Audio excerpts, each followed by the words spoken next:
Régime totalitaire dans les années 30. Dans les années 30 en Europe naissent des régimes totalitaires, c'est-à-dire des régimes politiques dans lesquels l'État cherche à tout contrôler, à obtenir l'obéissance et la soumission de la population par divers moyens. Comment ces régimes totalitaires se sont-ils imposés en URSS et en Allemagne? Après la mort de Lénine en 1924, qui avait mis en place une dictature communiste, Staline s'impose au pouvoir en se présentant comme son héritier direct. Hitler, lui, arrive légalement au pouvoir le 30 janvier 1933. Il est nommé chancelier par le président Hindenburg après avoir remporté les élections législatives.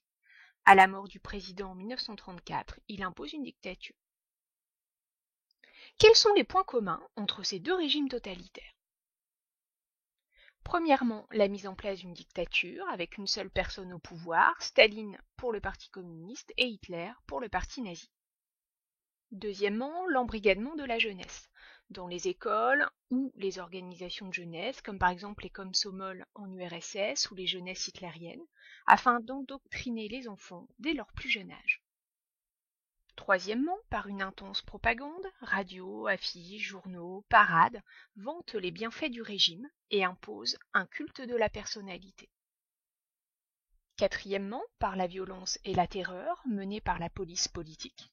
Arrêtés puis torturés, ils sont envoyés dans les goulags ou camps de concentration. De faux procès, comme les procès de Moscou, sont également organisés pour se débarrasser de tous les opposants ou réfractaires au régime en URSS. Quelles sont les différences entre ces deux régimes totalitaires? Staline impose une dictature communiste basée sur une société égalitaire et sans classe, grâce à la mise en commun des moyens de production. Il impose la collectivisation des terres et planifie l'économie à l'aide de plans quinquennaux. Hitler impose un régime raciste et antisémite. Au nom de la supériorité des Allemands sur les autres populations, Hitler doit conquérir l'espace vital nécessaire à la survie de la race aryenne. C'est pourquoi les Juifs, considérés comme une race inférieure par Hitler, sont peu à peu exclus de la société allemande dès 1933. Ça commence par le boycott des magasins juifs, ça se poursuit par les lois de Nuremberg, puis par la nuit de cristal. Hitler mène également une politique expansionniste à l'est de l'Europe pour former l'espace vital.